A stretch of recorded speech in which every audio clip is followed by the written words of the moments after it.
Hello and welcome back to Season 2 of Carlisle Studios. My name is Hal Hunter, and although this is not the first episode of Season 2, this is the first episode we are recording of Season 2. So I feel very fresh, a little bit nervous to be honest. I'm lucky enough to be here with my one and only brother, Ray Hunter. It's good to be here in the podcast. Yes. I don't like your podcast voice very much. You don't? It's kind of weird. Well, yeah. I feel odd getting back on the mic, to be honest. And also the fact that we're doing it in Lenny's bedroom also is a different environment. I'll take some photos of the surroundings. But yeah, it's just a children's bedroom. That's all it is. It's just a children's bedroom. Yes. Few quick things to say firstly, Ray. Okay? This episode is brought to you by Carlisle Tattoo Co. We're located at 178 Carlisle Street, St Kilda, 3182 Victoria, Australia. We also have a private studio, CTC Private, which is on the same street. It's number 126. Several of the team work up there, and we consider it one shop, but two locations. So, Carlisle Tattoo Co. If you're looking for a tattoo, and this is the first time you're hearing this podcast, that's where I work, that's where my wife Bella works, and that's where the team of obviously Carlisle Tattoo Co work. Second sponsor of the episode, or should I say season, provided by myself, is Carlisle Threads. We do have like a actually scripted intro, but I thought I'd do this one off the cuff to get my podcast voice back into the swing of things. So Carlisle Threads, it is loosely affiliated with Carlisle Tattoo Co, but it's not exactly shop merch. It's something very similar, but a little bit different. Myself, Bella, my wife, co-owner of Carlisle Tattoo Co, Bobby Skins, and his fiance, KJ. It's a little thing that we put together, do several drops a year. So the website for that is carlislethreads.com. There's a little bit of stock available up there from our latest release, but yeah, jump on there, have a look. See if there's anything you like, grab it. We pack and ship it all ourselves. Well, actually, KJ does it all, but yes, very in-house. So thank you to the sponsors of this season, Bella, Bobby, and myself. Okay, Ray, it's been a long time. I've wanted to get you on the podcast. You've never asked me before. Well, you were on my list. You're actually on my first list but you didn't make it into the first 40 episodes of season 1. Yeah, it was just you had a really tight 41 list, and I just didn't quite make it apparently. Very similar to my AFL career. 45 players on the list, and I didn't get a game in. What number were you? 45. Yeah, they do it reverse order, but like best players get the highest numbers. Yeah. Anyway, obviously I've known you all of your life. But you haven't known me all of mine. No. What's your earliest memory?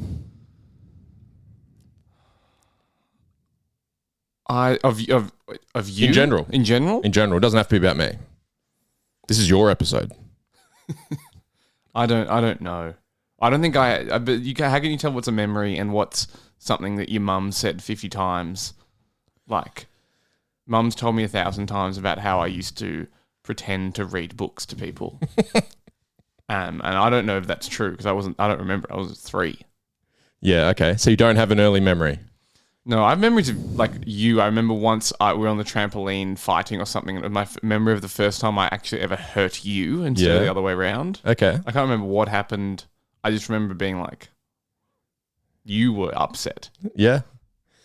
Well, I've actually got written here, it's my second prompt was trampoline. I wrote this the other night and I had all these memories in my mind and I've written them down and now I'm looking at them. I can't remember many of them. So I probably should have written some more detail. So for me, some of my earliest memories of you are your obsession with trampolining. Not Olympic style trampolining, just freestyle backyard trampolining. Yeah. I've been thinking about that a lot recently actually because Bella and I have always had a young child and we're looking at like, oh, should we get a trampoline, all this sort of stuff. And you can't get the old style trampolines anymore. Oh, they're all the ones they all get like the net stuff around them. And they're not springy enough. Yep. And yeah, no. But you can't get in-ground ones. So we're potentially looking at doing that. That's a good idea. Yeah. I'm starting to think this is like, I should have put more effort into scripting this because, What point are we on to now? 3. How many points did you put down? And I don't know if the interest levels peaked from many people listening. Well, I didn't think this podcast was going to be about me. What do you think it was going to be about? Like you and us. I don't think anyone of your previous listeners wants to hear about my obsession with backyard trampolining as a child. This is a terrible podcast. Okay. Well, I'll skip over the next few then. Because I do get onto What this. else did you have written down there? I've got bluestone leg gash when you split your leg open at primary school. And that was actually, honestly, that was one of, it wasn't even that bad, but that actually rattled me. And I always remember that. Because I got put in charge, I feel like, a little bit because I was your older brother with no medical training or anything like that. So You put in charge? You was a nurse there. We were at a school.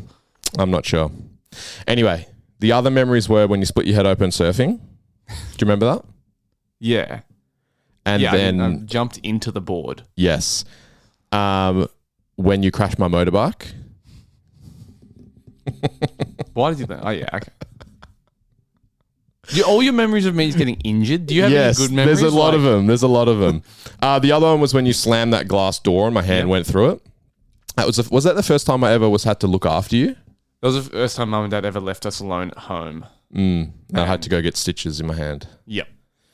And the next day, Mum covered up all the glass panels in the house with Perspex over the top so we couldn't do it again. Yeah. So it doesn't have to be specifically about you, but just in general things to give, because I consider like a bit of like a social media recluse. So obviously people who listen to this season or this episode of the podcast would, I'm tipping, have heard from me before because they would have heard the other episodes. You would have heard the first episode that you ever mentioned my name, and it was, you said something along the lines of, I'm going to surf with my brother tomorrow morning. He is not a good surfer. And then Bella just chimes in and goes, no, he's not. That was it. I like that you listened to him though. Thank you. I stopped listening after that. Yeah. Well, we went surfing this morning. Yeah, we did go surfing. That was really fun. It's funny, like over the period, like a few months we haven't done the podcast, I get, not a lot, but like a bunch of messages from people, like not a lot, like hundreds a day, just saying like, when's the podcast coming back? When's it coming back? But most of them are like, we want surfing updates, or it's got nothing to do with tattooing or anything. So, well, Hal, being the good big brother he is, bought me a surfboard for my birthday. Yeah, I did. Because you've sent me 100 surfboards you wanted to buy and you didn't buy any of them. Well, so I just said, fuck it, I'm going to buy you one. Another, like for the listeners out there in the internet, I don't have as much money as Hal has. And so I kept sending boards that is going to be taken out of context and used against me at work. Okay. What, at work do they think I've got lots of money? No, but they're going to say that they're going to imply that means I've got lots of money. No, I just have very little money. I think a lot of people have more money. Life choices, Ray. What choice possibly? Oh, are we going to get into this? Generational differences, cost of living crisis. This is going to be primarily a tirade on Colesworth today. Yeah, no. I would say the reason at the moment you have less financial freedom than I do. I have high financial freedom. Okay, I am free to do. Your costs are very low. Your costs are very low. I have high financial freedom because I work 2 casual jobs. Yeah, but you also spent the last 18 months in Italy and you didn't work at all. So hey, once you can't play the poor man. Oh yeah, I don't have much money. It's like you've been on holidays for 2 years. Pretty much. I don't think it's entirely my fault that I have no money because you spend all your money. But anyway, I was sending Hal's boards of lesser value than he was sending me. Mm-hmm.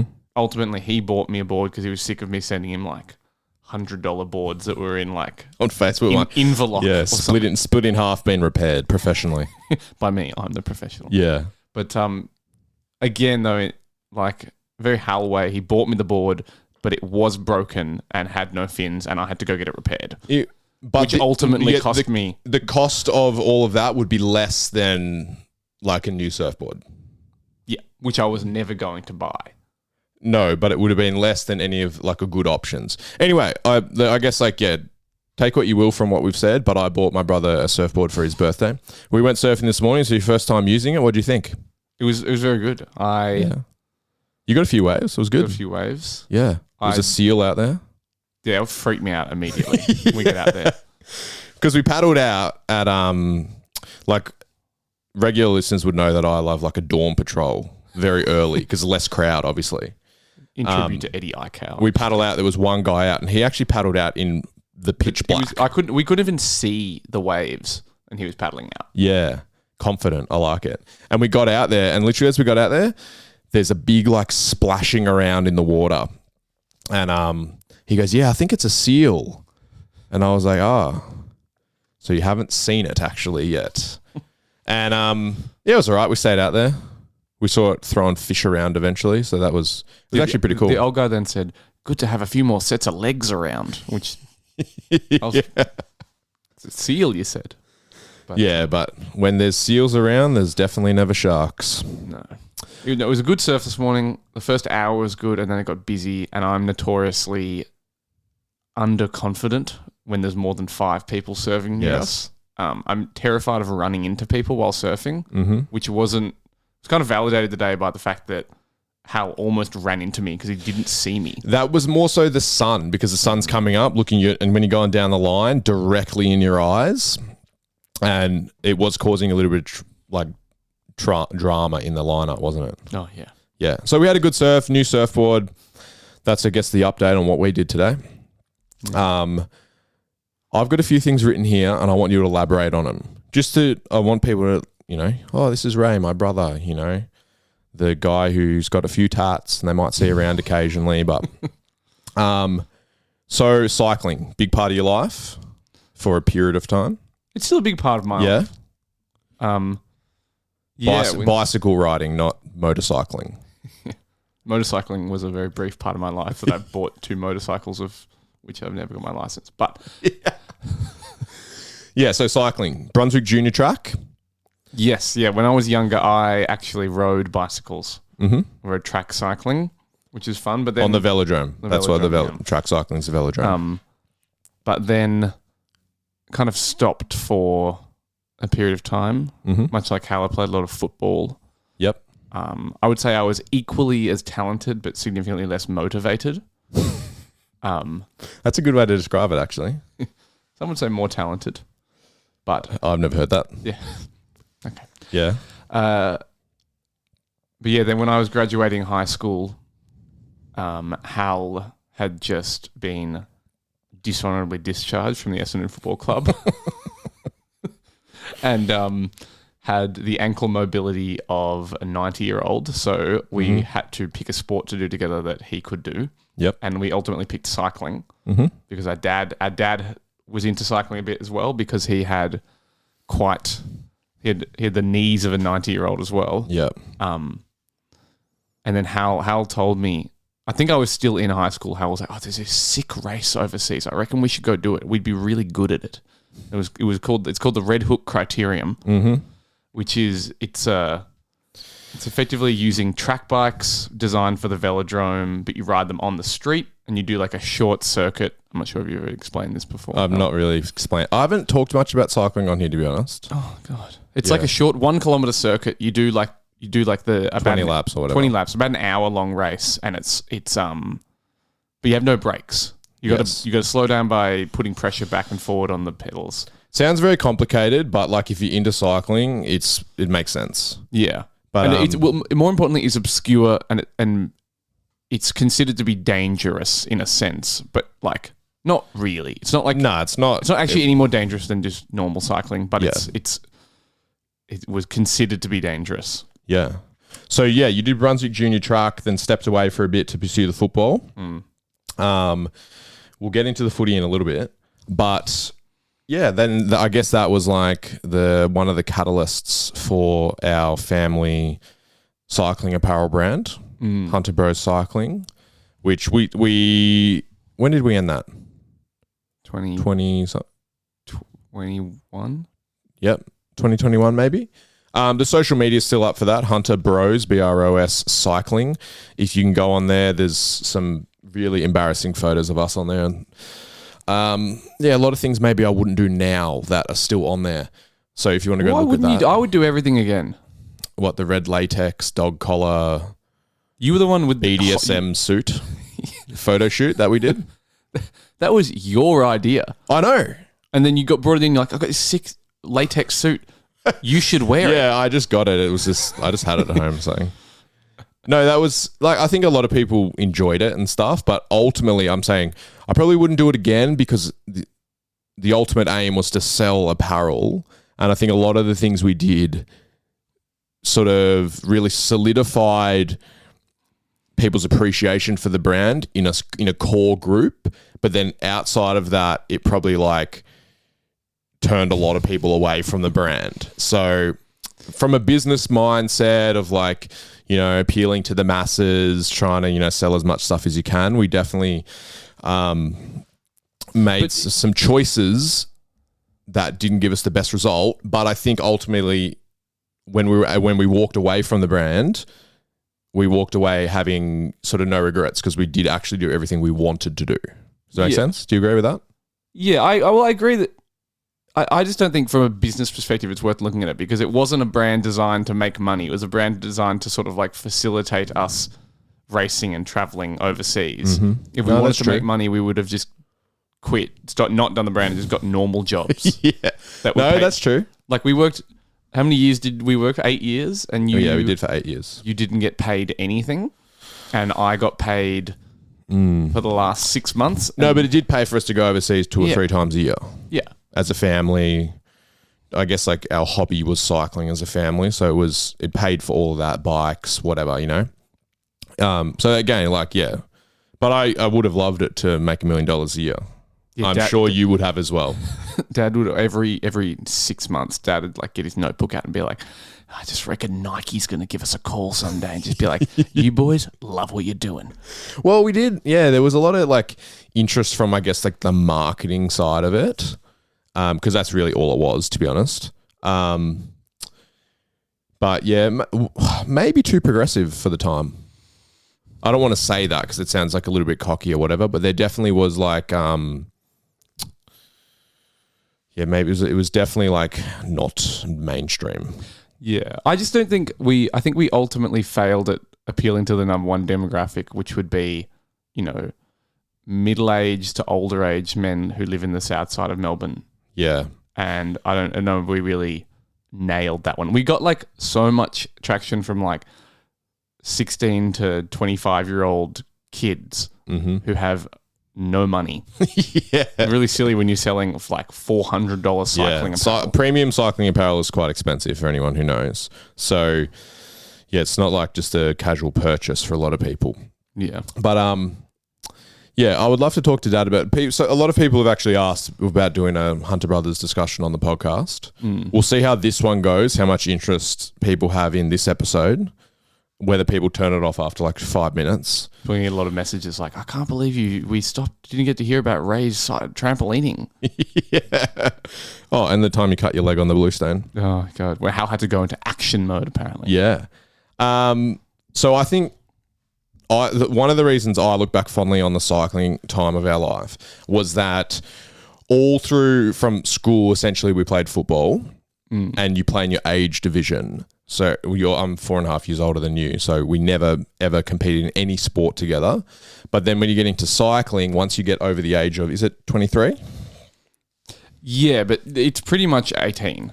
Yeah, then it's just open, top-ended for elite category. Yeah. So we were able to compete together, and we raced mostly locally, did some national stuff, and then did like, you know, how many times we go overseas and race?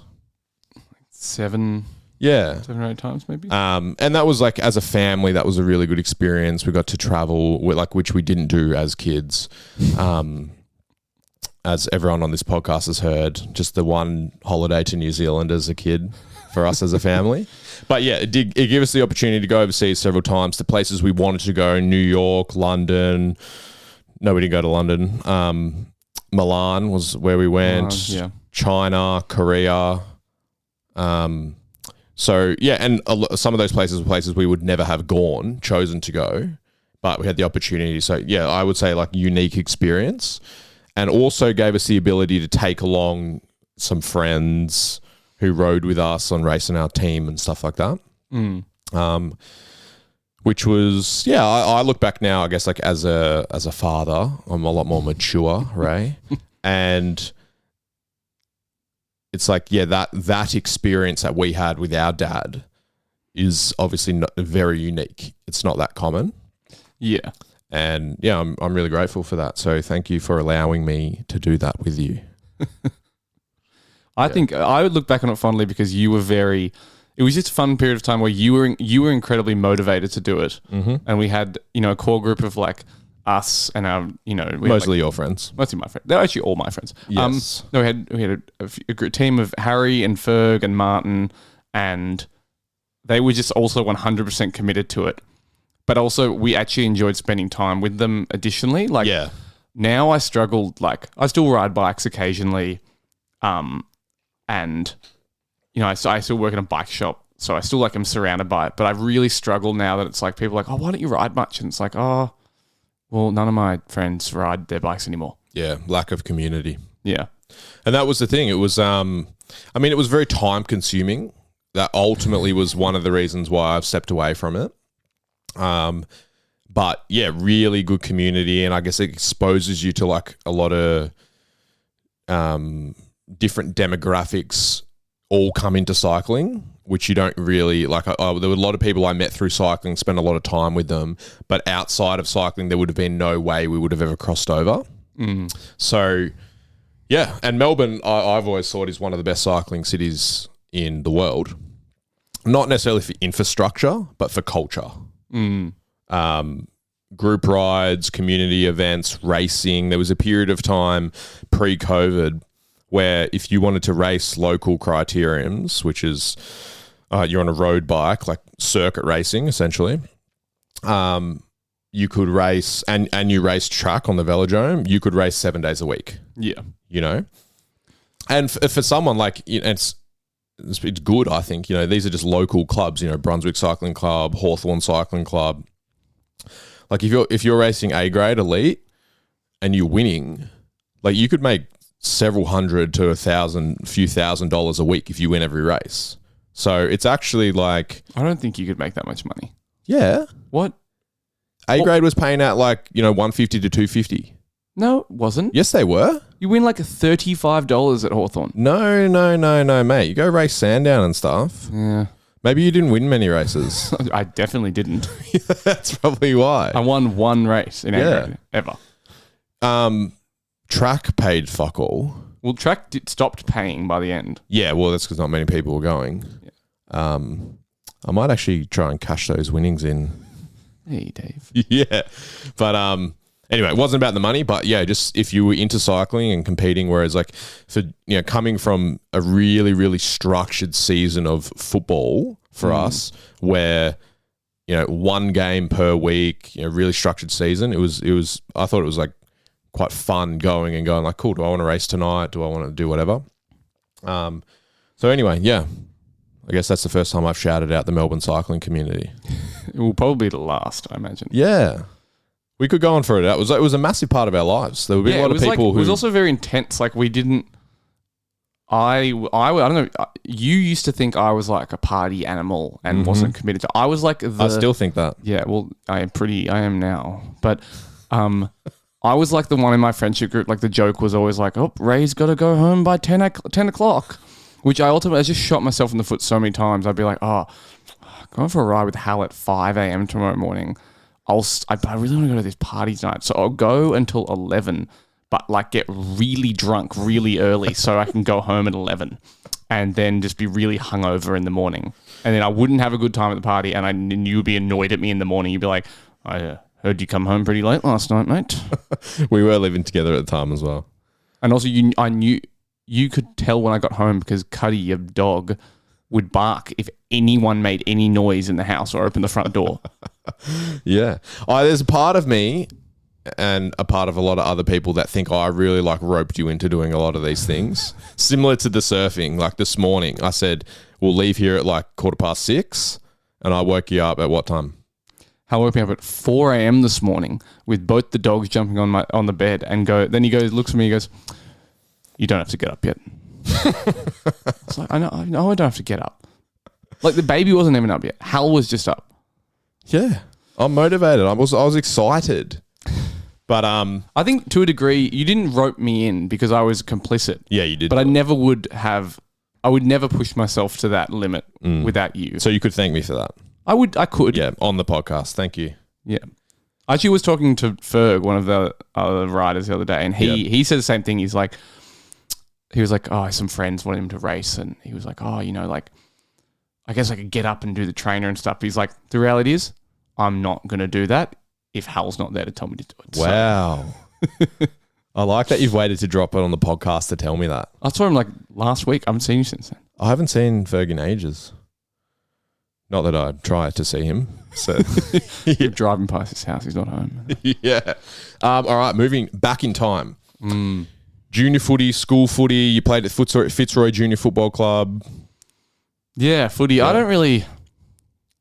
Do you consider yourself a footy boy? No, I don't really care much for football. For the international listeners, footy, AFL, Australian rules football. What are your demographics like on this podcast? There's actually, it's a lot of international. It's, obviously it's mostly like people from Melbourne, because that's where a large proportion of my followers are from, or me and Bella, because we work in Melbourne. Yeah, America is the second biggest. UK, a lot from Brazil. Yeah, I actually get a lot of messages from Brazil. I can't speak. Do you speak Portuguese there? Yeah. Yep. I'm glad I got that right. Start off the season, get some sort of geographical or language thing correct, because people still message me about Ireland. Did you hear that in the episode? No, I stopped listening by then. Where I kind of said whether Ireland was in the UK or not in the UK, and I reckon I've got like 50 messages the next morning saying when it went live, it's like, yeah, confirming it for me. And now I am confused. I can't remember which is the right one. It's not in the UK. Okay, it's not in the UK. It's one of 3 countries in Europe which drives on the left side of the road. What are the other 2? Left side. Holland? No.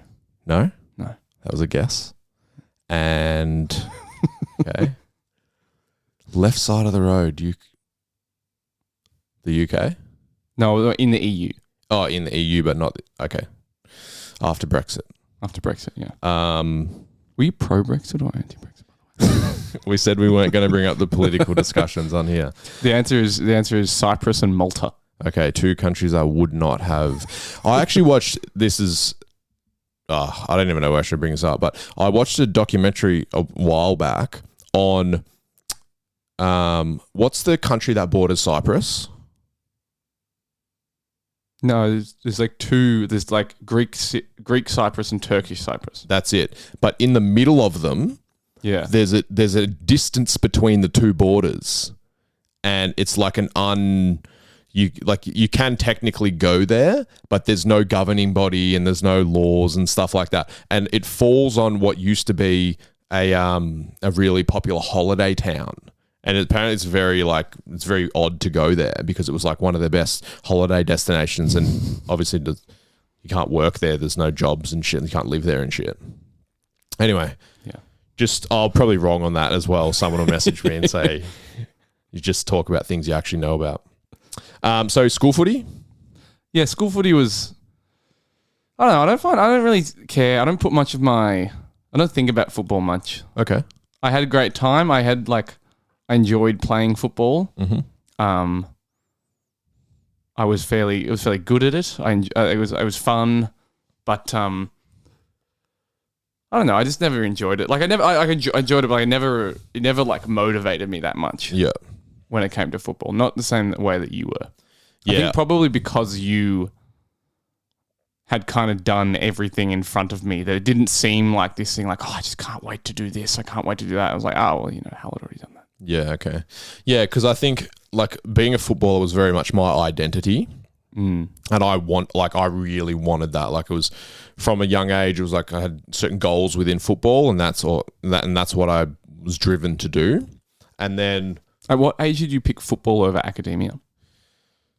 Must have been a hard decision. I think from whatever year it is that school goes from being like just socializing daycare style thing to like educational. Results based, yeah. Yeah. Okay. So in year 8 in high school, I got suspended a few times and like I wasn't really a bad student. I was just badly behaved in the way. It was like just attention and shit. Like I think the school Disruptive, we went to, a bad student there is yeah.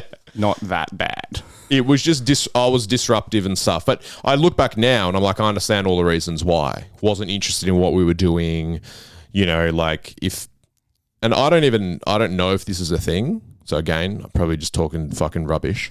But I think, because obviously we're thinking already about like, oh, where's Lenny going to go to school, stuff like that. And I do think it's like, I think a lot more people have realized these days that it's like going to, the same structured school and everyone learns the exact same stuff. And that's great for some people, but obviously doesn't work for a lot of other people. I think there'll be a bit of change when it comes to over education. And, when I was in high school, probably same as you, it was like kids who struggled at school, a lot of them dropped out and did trades. And a lot of them were really passionate about that because it's hands-on, it's active, whatever. And they've all gone on, most of them have gone on to be super successful, have their own businesses. They really enjoy it. You can see that it's like all the issues they had at school about applying themselves, paying attention and stuff. It's like they don't have issues with those things. It was more so they had issues doing it with things that they weren't interested in. And that's very much the same as me. So yeah, when I was disruptive at school, it was just because I was like, I didn't care. Like I was not into it. Yeah. And I couldn't see real world application for the shit we were doing. You also had like quite severe ADHD. Yeah, but that's like on the touch. So that's like a touch thing at the moment. Everyone's got it. Yeah, but you did have it as well. Yeah. Like you just talked about how so many people you knew really struggled in that school environment. Yeah. And then when I say you had ADHD, you're like, yeah, well, so many people have it. Well, I just think it's like perfectly with what you're saying. I was talking about this at dinner last night because Jack, one of the guys I work with, I don't even know if I should talk about this because it's his personal medical Use a different shit. name. Don't say Jack. Say like... Yeah, Charles, the guy we work with, was talking about, got ADHD, struggled with it at school, suspended a lot, had to move schools, whatever. And I was like, oh, interesting. I had the same, whether...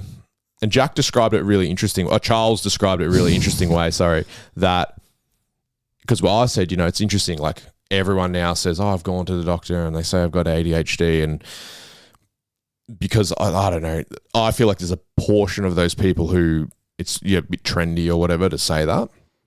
Obviously there's a lot who actually do have it, but Charles described it in the way that it was like, when he got his diagnosed and stuff when he was younger, the doctor said it's like most people have these symptoms, but where they define whether you have ADHD or not is based on like a severity level, which is why now people go, oh, if you're a bit hyper or you can't pay attention or you can't, do these sort of things, it's like you got ADHD. So anyone who's sitting there and like, can't focus on what they're doing. It's like, oh, I must have ADHD. But yeah, I understand there's definitely an overdiagnosis of self-diagnosis, but like, yeah, that's a good way to explain it. Like we have a friend who works in like ADHD autism assessment, and it's like hundreds and hundreds of questions that like in a test you could ask. It's not just like, do sometimes you like need another coffee in the day? Yep, got it. Here's your sticker. Like it's not. Yeah. For a doctor to diagnose something, they're not just like, they don't get paid. Well, maybe they do. Maybe. Okay. I like having you on. A bit, you like come back at me, question what I'm saying. Because me and Bella agree on most things. So, and last year, like the podcast, we didn't get many other people on. So it was mainly just us reaffirming the things we say at home. I can't remember what we were saying. That's probably my ADHD. Just fucking can't pay attention. You're joking, but it is. It's not. Because we went on a tangent. We're talking about some other shit. I think you asked me a question about football, and I said I don't really put much interest in that. Like, it was part of school. It was like school sport. I played with my friends. When it was in school sports season, it was really serious, and we wanted to win the game. Yeah. And Yeah. But then outside of that, I stopped playing club footy when I was like 15. Mm-hmm. And I was just playing school footy. And then I was playing rep at the Calder Cannons. The SC Cup. And then I... on the talent pathway. Yeah. And then I was a year younger for my year. So I was going to be doing bottom ages in year 12. And I was like, I'd rather focus on my studies. And so instead I decided to just like stop playing footy. Yep. And I was like, I'll go back to... once I'm graduated in the first year out of school, I'll go back to Calder and do my 18s year. And like the second I was like out of school and doing uni and stuff, I was like, I'm not driving to Craigieburn twice a week to go play with a bunch of people that like I don't know any of them. Yeah. And didn't have a lot in common with a lot of them. Put it that way. Yeah. Yeah, and then I started going to uni, and I was like, I don't want to play footy. And I haven't played a footy game since year 12. Yeah. I mean, I have written down here, so I had junior footy, school footy, and then I wanted to ask, because at the end of my footy journey, before I came and coached at the school, that's right. Yeah, I coached 2 years, your last 2 years of school, which I thought was really good. That was fun. That made me enjoy that football. You came in, the coach of our team got you to come in on like and watch a game and then give your notes afterwards. And you came in and were like, look, boys, I'll be honest with you, that was fucking embarrassing. I don't remember this. Yeah, you were like, this is a team that I won the premiership with 3 years ago, and this is fucking embarrassing. And all of the guys in the team who were like taking it so seriously, they were like, yeah, no, he's right, you know, like trying to like, what is this like? Any given Sunday or whatever? Yeah. 1 inch. 1 inch in front of your nose. Yeah. Well, just to give context on the school football thing. So we both played for the same school. And when I started playing in the first team, which is like the team that represents the school, like everyone plays in their own year levels, year 7, 8, 9, 10. And once you get to year 10, you can qualify to play for the actual overall team for the school. And I believe it's called the varsity team in the US. Yeah, it would be. And because of my behavioral issues at school and stuff, I actually got luckily I was allowed, and also I was quite developed as like a young kid physically. So at the end of year 8, I started in the senior first 18 program, which was awesome for my self-esteem and ego, because I was on then for the next year I was still in middle school, but I was on a school timetable that was the senior school. So there was days where I didn't actually have to go to any classes because the senior school have like all these study periods and shit that we didn't have. And I would just have to go and do footy training and stuff. So Bella resents me a little bit for that, because I always say, I really enjoyed school. And she obviously had to go to normal classes. But fucking hell. Oh, yeah. Sorry, I was forgetting what I was saying again. 32 years before when we won, my year 1, Wesley, like our school had done horrendously. And when I started playing in the team, we hadn't won a game for like several years. And then we won, and then it went back to what it was with your cohort. Yeah. You agree? Yeah, I think I played 29 games in the first, and I won 4 or something like that. Like something stupid. Yeah. But then, so after I had finished off playing at Essendon, I went back and coached because I wasn't going to play, and I was like, I still want to be involved, all that. So I really enjoyed that. But I did want to ask, because a few people have mentioned it to me, not about the podcast or whatever, but more so about like the whole drug saga at the end of my footy career, which I was involved in indirectly. Mastermind, I would say. Yes.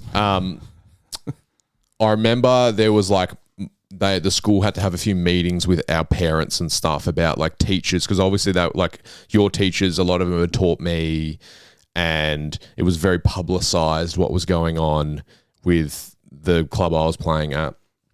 And I always had in my mind, we've never spoken about this, but I was always interested whether the end of my career and how negative it was impacted on your interest or motivation to pursue footy and stuff like that. Because I've spoken to mum and dad about this, and they both said after the end of my career, they wanted nothing more than for you to not play football. Yeah.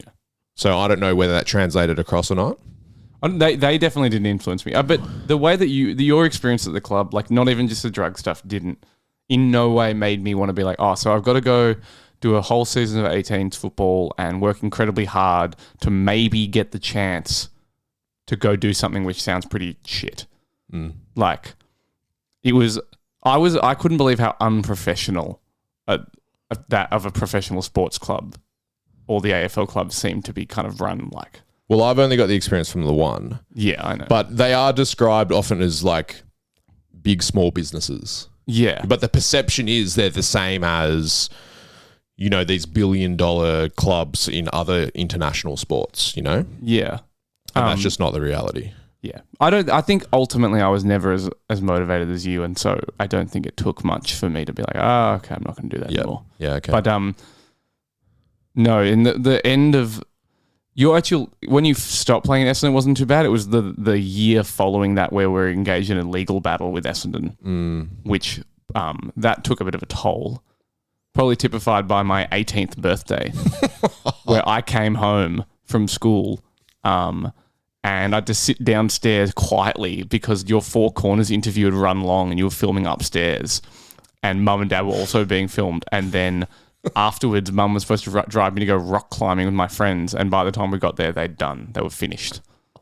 And both of you and mum had thought the other person was going to pick up my birthday present, so neither of you had gone and done it.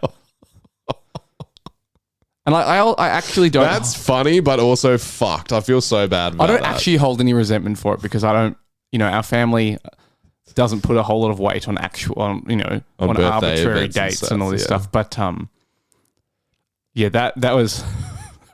Yeah. Well, I do there is, and I'm sure mum and dad would feel the same about how it was a lot about me at the time, and there would obviously have been like a flow-on effect that maybe we wouldn't have noticed because the attention was on me or what we were doing and stuff. They didn't even interview me in the Four Corners. I think you were young, but you were still in school. Got the bottom corner of my ear in a video of us. Got a film crew. No, I remember they had asked and we said no. Oh, I just thought they just didn't. Because they came, took camera and filmed us having coffee in the morning. And they definitely filmed a lot of my face. And then it came to the Four Corners and there was like 8 minutes of stock footage of drugs falling on the ground and needles and stuff like that. And then I got the bottom corner of my ear. Yeah. No, from memory, it was they requested. This is the ABC Four Corners for anyone who doesn't know. It's a investigative journalism show they have every week, I believe, on the TV. Yeah. And anyway, it ended up being ultimately we didn't want to do it, but it was like a card we had to play in the legal battle. And I didn't want to do it, but because at that exact same time, that's when I was starting my tattoo career. And so anyway, they requested to do all this stuff that we vetoed or denied. One was go to school when I'm coaching you and stuff and film all of that. And it was the school obviously wasn't about it. I didn't want to do that. Mum and dad didn't want you involved. They wanted to get footage of me tattooing people and all this sort of stuff. So that's why. That would have been great if they came to the school and it's the narrator was it's definitely taking an effect on Hal Hunter. The team's lost 8 of their last 9 games. Yeah. It's actually pretty good for us. Yeah. Yeah, that's a successful year. We got to win. Yeah, and I do think it's whether it's first child thing and whatever, but just I'm disappointed that was the outcome, but ultimately I don't hold any sort of resentment for it. Yeah. I'd mum feels particularly guilty about it. Yep. but that's for her to deal with. Yeah, that's for her to feel guilty about. I would as well if I was. Sure, I could have said, "Don't worry, you don't have to feel guilty. I forgive you." But I just think that's for her to figure out. Yeah. Well, we'll see if she listens to this episode. I think they do. I think they do because Mum often. We haven't recorded one for a long time, so I haven't had any of these conversations with parents. But I think Mum said something. She was like, "You make me sound like a bogan or something shit," which is like a redneck or whatever. If you're not from Australia. But what if you're not from America? Do you know the Portuguese word for redneck, bogan? No. If anyone listening is from hillbilly? speaks Portuguese, could you please send in? Yeah, I get the Portuguese messages all the time, right? Maybe they're telling you. I always just like them. We've spoken about racing, HBC. Let's get a little bit into Italia. Italian, yeah. Yeah. Give me anything. Say anything about it. No, well, for the last 2021 to 2020, 2022, I was living in Italy. Yep. I moved there with my girlfriend Isa, who is half Italian, The missus. but was raised. No, she's Isa. She was raised in Melbourne, but as Italian her first language. Yeah, that's interesting. Yeah, so she has very little pop culture knowledge from when she was like the ages of like 4 to 10. Wasn't allowed to watch The Simpsons. See, I never knew that, but I remember one of the first times I ever met her, she came in the car with you, and I think Bella was in, and we were playing music, and we were putting on like Nickelback and shit like that, and she had no idea what it was. Well, she's also the oldest of 3 siblings. Yeah. So she's like, I feel like you drag me up in terms of nostalgia and pop references and stuff, because it's like, I wasn't actually, I wasn't alive and You aware weren't around for like when the Nickelback 90s. was really the like band. the early 2000s. I was like, 4. Yeah, true. But you were playing it and you were engaging it. So, but she was the opposite way. Okay, that makes sense. But also like, so she told me a story once that she, they had like primary school day where you she went to like a regular primary school. You dress up as your favorite cartoon character or whatever. And she was so excited and she put on her best Pimper the Pig outfit. Oh, no, not What? Pig. Pimper is a dog. Sorry, I'm thinking Peppa Pig. Pimper. I was about to say. And she was like, she was so disappointed she got to school and no one knew who Pimper was. And she told me a story. I'm like, who's Pimper? And she's like, oh, it's like the biggest cartoon in Italy. Well, I wouldn't know that. She had a full dog outfit on, dressed up as Pimper. Pimper the dog. Yeah, okay. So Isa, she's Italian? Yeah. Anyway, so she's Aussie Italian? Yeah. And we were moving to Milan because her mum was from Milan, and we, coming out of COVID, we wanted something to do. Mm-hmm. And the deal was I would move to Milan with her if we could go bikepacking for 1 month. Okay. And so we took our bikes over with us, which was fun. But yeah, I started taking Italian lessons. Mm-hmm. Went to Italian school for a few months, 5 days a week. I thought I was going to make a lot of friends in Italian school. And I rocked up on my first day and there were 3 other students in the class. There was Lubna. Shout out. Yeah, shout out to Lubna. Hope she's finally opened her hair salon in Abu Dhabi. She was in her 40s. There was a boy from China called Ricardo, and he had lived in Italy for his last 5 years, but had only ever spoken Chinese. Is there a big Chinese community in Italy? There is, not a huge one. Yeah. So he was only just learning Italian after 5 years. Yeah, and every single time the teacher would ask him, like, "Oh, how's your weekend?" He would say, "Normal." Okay. His response to everything was normal. All right. And then, yeah, I like that. It was just then there was a Spanish girl who just had no interest in talking to me. So I actually made better friends with the teacher. Yeah, this is the most riveting podcast. You asked me this question. Yeah. This is a podcast. This is actually interesting for me, but I think this a lot when me and Bella just record them is like I'm interested in these conversations. Or when me and Bella are talking, so many I've got to the end of the episode, stopped recording it and gone, what the fuck did we just talk about? Like people. Let's talk about tattoos. Let's talk about tattoos. Well, I was going to get to that. after we went through your whole life, you know. Week 1 in Milan. Well, just lastly on Italy, are you moving back to Italy? We will eventually move back and forth, I think. Okay. Be dual based. Yeah.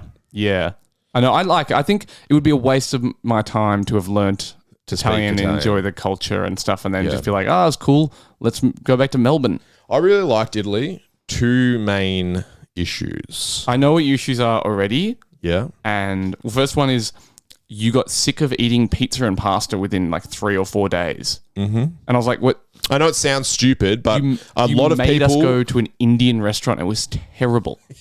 And then you're like, this is shit. I'm like, I know. We're in Milan. We're in Italy. Why are we going to an Indian restaurant? Well, I had not realised how multicultural Australian is when it comes to food. Yeah. Australia is. And obviously growing up around those areas, lots of different cuisines, I'm very used to that. So and everyone goes, oh yeah, fucking, of course you eat pizza and pasta in Italy. But a lot of people I've tattooed who I've said this to, they're like, yeah, I was the same. Because here, I wouldn't eat pizza fucking 5 days a week. You get over it, wouldn't you? Yeah, but we also, you cook at home and stuff, which is something you also don't like. I actually don't know what I don't know what your second thing is going to be. I'll let you, what's the second thing? Oh, the no breakfast. Yeah, you have to adjust to that. Yeah. So anyone who's not been to Italy, I don't actually think I have a big listener base in Italy, so I can really go hard on them. Yeah. But yeah, the coffee and pastries is really all you can get for breakfast. There's we could not find anywhere like a normal big breakfast style. Oh eggs, yeah, no, it doesn't. Shit like that. It actually doesn't exist. Like they don't do pancakes and smashed avo and stuff like that. Yeah, which that was hard because I really like having a big breakfast, especially if we're on holidays or whatever we're doing over there. So yeah, I just couldn't adjust to that. Yeah, but other than that, it was nice. Yeah. Other than those 2 main things that ruined it for me, it was really nice. And the food, and then also you just didn't like the people as well. So 52 minutes into this podcast, we'll get into your tattoo journey. Yeah. First tattoo. Well, I actually spoke about this in the shop the other day. Yeah, my first tattoo was from a close personal friend of mine, Eli Quinton. I know. I knew nothing about tattooing. We went to New York and we went to Smith Street Tattoo, and I was like, "This place is good. Let's go here." And I was like, "Oh, okay." And again, a bit of a story of my life. Iconic shop. Yeah, I'm aware. I'm aware it's iconic, and I know that Eli's a very good tattoo artist. I knew nothing about anyone. All I knew is I had very little money, and we went there and we said to them like, I was like, I only have $300, and I could see him be like, "Oh, okay, fine. I can just do a tattoo with that." Yep. And then it was just, and he wasn't gonna. It was an eagle standing on a leaf or on a branch. Yeah. And halfway through the tattoo, he was like, "I'll do the extra leaves for you. It's okay." And I was like, by that point, I was like, almost passed out from just like I thought my body had gone through such torment that I was like, I almost wanted to say, "Don't do them. If it'll finish earlier, don't do them." That day, so I'd been tattooed there before, and like I tattooed at this time, like I was a tattooer, and I was saying to Mickey because he's been tattooed there for a bit, and Smith Street Tattoo Parlor, it's no longer a shop. They essentially liquidated the shop. Steve Bolts, Bert Crack, they went their separate ways. Bert retained the actual the same location, rebranded it Smith Street Rod and Gun Club. Same artists minus Steve Bolts. He now works. To sell fishing rods and guns now. Yeah, Steve Bolts works in LA. Both amazing tattooers. I've only been tattooed by Bert, Dan Santoro when he used to work at Smith Street, and I've been tattooed by Eli Quinters as well there. So I'd been to New York and been tattooed several times by the time, and I was like, I already had the booking. I was like, I'm going to get tattooed. I was like, you should come. No, I think you said, I'm interested. I was like kind of interested in getting a tattoo. Yeah. And you'd never mentioned it to me before. You weren't any interest in tattoos or whatever. And I was like, oh, sweet. Yeah, come and see if they got time. And I was saying to Mickey in the shop, I was like, oh man, like I look back now, I'm like, man, how embarrassing for me. Like, firstly, the way you acted and then the way I reacted to it, I was like, oh God, they must have like, not that they would have given a fuck like that I tattooed or paid attention to me. You would have been young. You would have been 22. Yeah. So, but I remember, you're getting it on your Achilles. Well, I wanted it to be like not visible while I was wearing socks. So I wanted to put it low. And then I just like, I don't know what I expected. On the way there, I was like, is this going to hurt? And you're like, no, it's fine. Don't worry about it. It's fine. And my mind was like, oh, okay, it's not going to hurt like, at all. And I just, from the first line, it was excruciating. I was so unprepared for it. I think possibly I have a hypersensitivity of the skin. I haven't got it diagnosed by a doctor yet. Yeah, self-diagnose it. Yeah, self-diagnosed. Yeah, you pinched me, you pinched yourself, and you're like, you definitely said it hurt more. And I remember the first time that needle touched your skin, it was like you'd been like electric shocked, and the bed, like because you were lying on your stomach, it was like you know when someone gets like tasered and their whole body goes stiff? It was like that, and the bed like moved heaps. And I was dying, man, like crying with laughter. You just cry. Yeah, you cry. I was just like, I actually think, I'd like to think to this day I sat quite well. What do you... You didn't really move. I didn't move. After that. I was like very audibly and visibly unhappy. Like there was no sort of dialogue between me and Eli. Like he was, to be fair, he's like 2 meters away from me. And you were 18 and he's 45 or whatever, like now. And the like, entirety of the time I was getting the tattoo, him and Bert discussed what they were going to get for lunch. Yeah. Which I didn't really get in on. You didn't get any of the food? They didn't ask you? No. Yeah, I remember. And then I obviously got the tattoo on the inside of my thigh. And then on the train on the way home, you just didn't say anything. And I was like, what do you think? Like, did it hurt? And you were like, when I looked up and you'd done like 3 lines and you were like, I seriously thought I was going to look up and there'd be no skin on like the back of my leg. Like he's ripped all the skin off my leg. I was like, fuck, it must have really hurt, yeah. When he started shading, it's like all I could imagine that feeling was all the skin getting ripped off my leg. It's a small ass tat as well, but definitely like it cost me $450 Australian dollars in 2015. It's definitely like you would know you've got more tattoos now, but if people are mentally unprepared for getting the tattoo and the pain takes them by surprise, it's so hard to mentally come back from that and then relax and get into it. Yeah. It was so annoying as well because the next year our friend was there with Harry got a tattoo and I was like the whole walk there I was like, man, it's gonna fucking suck. It's terrible. It hurts so much. It was his first tattoo, of course, and he just like started getting tattooed. I think got it in his middle of his thigh. Yeah. And he just looked at me. He's like, oh, it's not that bad at all. And I was like, I was so unhappy. Since then I've gotten, I think I have. You've got a few. I think I've got 10 tattoos. Yeah. And I've probably only got them in spots that are probably the lowest pain. Yeah, spots. they're all pretty pretty standard. You've got like a classic setup, bicep tats, forearm tattoos, calves, yeah. A few little ones on your thighs. I always thought you could get like a big chest eagle or something that would suit you. I think about that every now and again. Do you? Yeah. You should do it. But it'll hurt. Yeah, I know. But you get numbing cream or something. It's probably still hurt, yeah. You just knock me out and I'd rather do that. Yeah. And it's interesting because you have access to free tattoos, but you just don't utilize it. No, I think that's the thing though. There's no sort of like, oh, I'm going to look up this tattoo and I'm going to save up for it. But then every time I get messaged like, oh yeah, when Bella was on maternity leave, she was like, I'm so bored. I wish I was like, oh, you could tattoo me. And you're like, nope, single income family now. If she's tattooing for money. And I was like, oh yeah, okay, sounds good. You're really making me sound like I'm real like money driven. I think you are money driven in a way that I'm not though. No, I don't tattoo. Like obviously I do tattoo for money, but I'm not like, I didn't get into tattooing for money to go like, oh, I can make $150 off this bloke. It's like, that's just a byproduct. You got into tattoo for the love of inflicting pain. And then I'm not into, what's that called? Sadism? Yep. A lot of people think that about tattooers, but it's very, very rarely, because if you're in pain, it makes my job more difficult. So I want you to be like fucking Xanaxed out of your head and like comatose. I can just do my work. I've got a lot of stories actually that I haven't told on this podcast that have happened since we recorded the last one. I don't know if the customers would be happy for me to tell them though. I think they wouldn't. We won't start with this episode.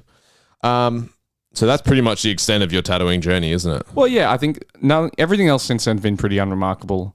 Once Bella was giving me a tattoo and I was like about to pass out and then I realized it was like 2:00 in the afternoon. I hadn't had anything to eat. Yeah, that's a big one. So Bella had to go buy me a sandwich and come back.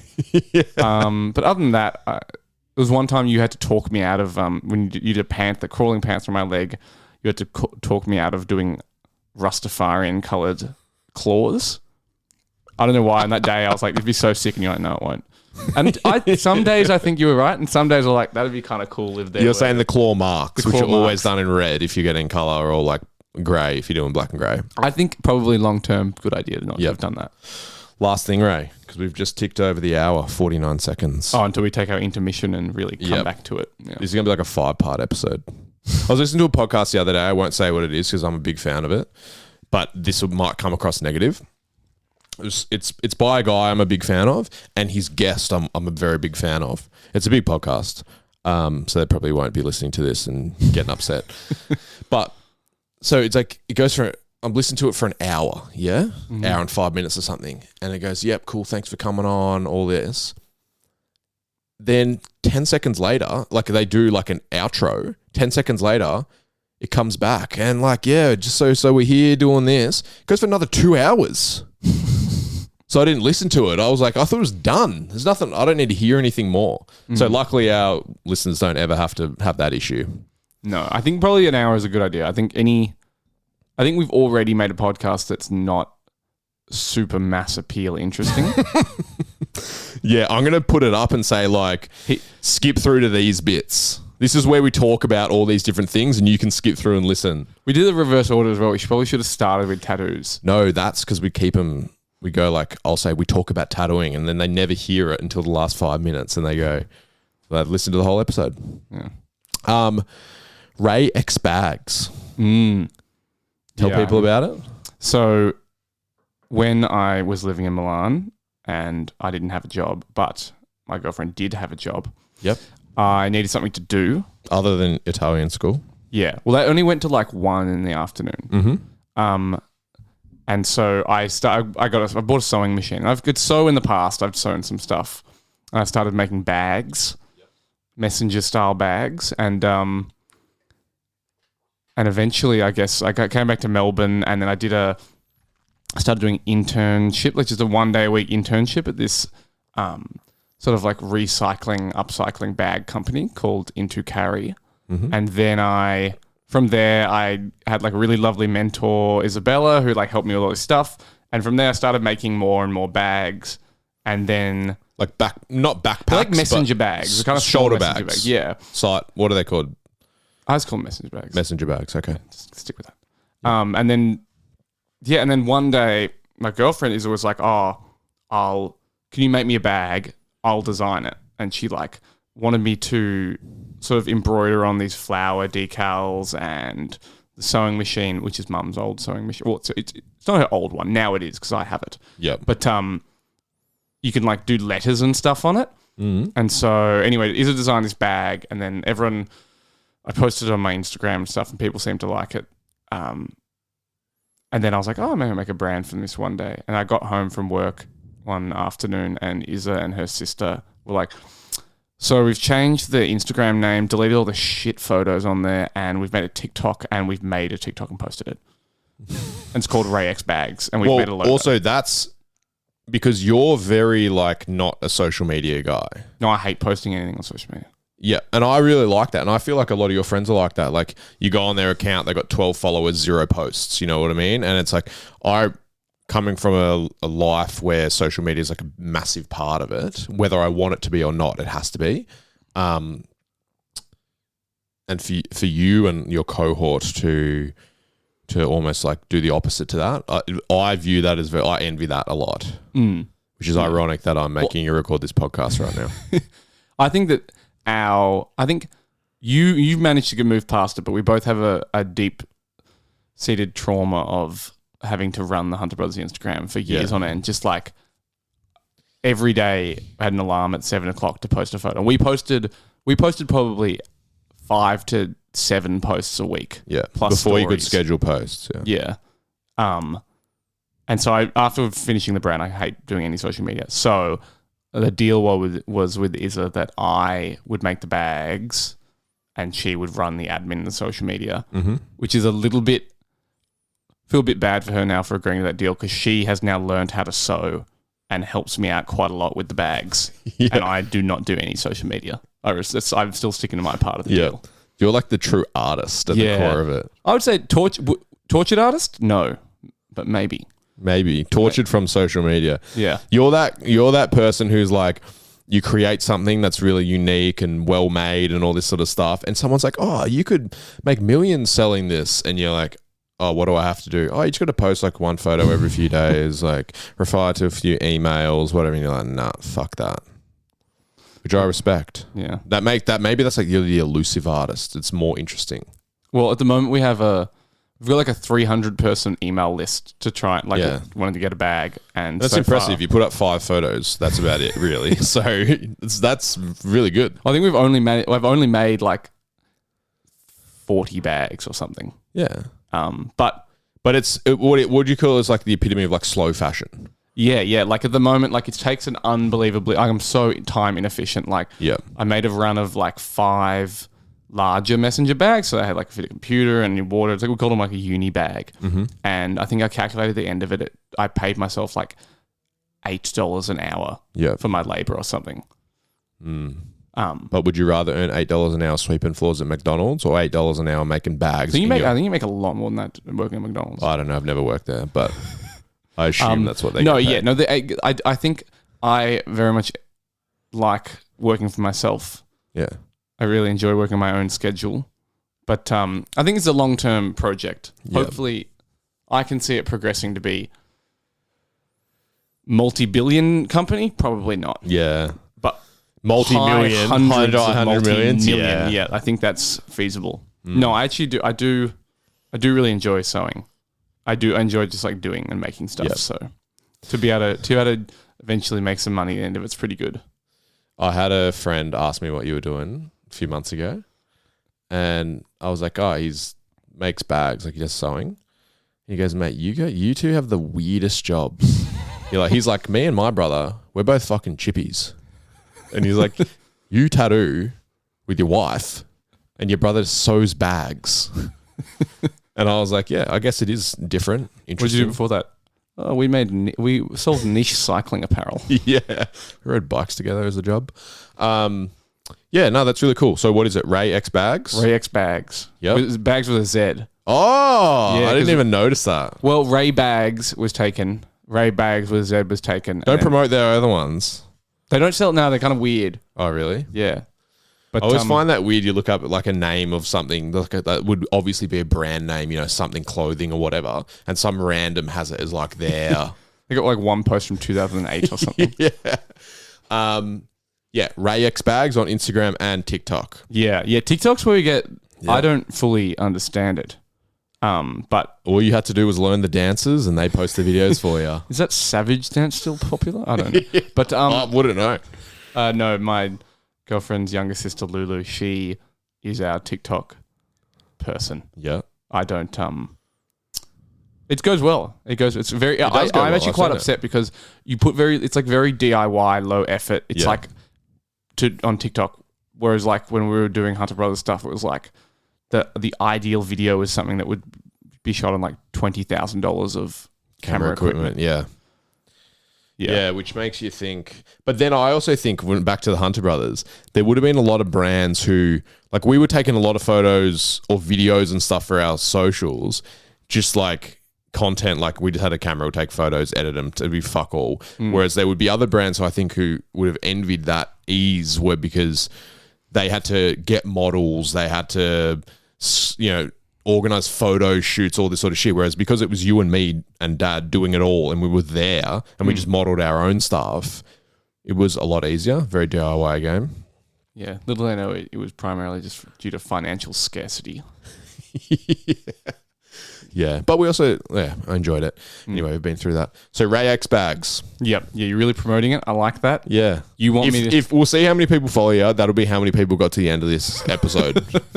Yeah. That's how many people listen to 1 hour and 10 minutes exactly of podcast to hear what you're doing as a job. You're going to edit out all of the part about Ireland again, aren't you? I'll play it in reverse. So, my back's getting a bit sore, so I feel like we'll end the episode now. Yep. Thank you, Ray, for coming on. No, I enjoyed it a lot. I'm interested to see if anybody listens to it. Yeah. I don't hold any sort of my pride in how many people listen to it. No, it'd almost be better if no one listened to it. Don't upload it. No, well, yeah, I'll just send it to mum and dad and I'll say, hey, this is for the family. I did actually think, I'll not ramble on too much, but we haven't recorded a podcast, I think, since November. And I do get a fair few messages like, oh, when's the podcast coming back or whatever, because we're doing it very regularly, every week for 40 weeks. And for us, it's like, I think it's just something that, like, you know, it's interesting to do. It's good, you know, for your customers and stuff to get to know you better, all of that. For me and Bella, it's like when we get to interview people or have them on, it's interesting to like just talk to them, because we would very rarely have conversations like this, you and me, just awkward, you know. But in this context, like it's easy to say certain things. So, we have been thinking about doing it for ages. You know, Bella said to me the other week, oh, we should record a podcast tonight. Just for whatever reason, we haven't. And then I was in bed the other night and I was like putting Lenny to sleep and I was like, fuck, you know, like maybe we just do like more DIY. Like we're not going to get them edited. We just put it up. It was like, what is something I want to put out there that ultimately I want Lenny to listen to? Not necessarily like what does my customer base I think is going to be most interested in, because we're not trying to monetize it and we're not trying. I don't want to be a full-time podcaster or anything like that. It's like I just want to say things or have people say things that I'm interested in hearing. And what do I want Lenny to hear? And that's why I thought I'll get you on there. It's interesting. His uncle Chip, who mysteriously left him. Yeah. But yeah, thank you for coming on, Ray, my one and only brother. So that's an achievement for both of us. And yeah, I hope everyone enjoys it. Thank you to everyone who comes to Carlisle Tattoo Co., everyone who supports Carlisle Threads. Very appreciative. And if you have any questions or reviews or negative things to say, just send them through to my Instagram or Ray's, Ray X Bags. Go abuse him on there.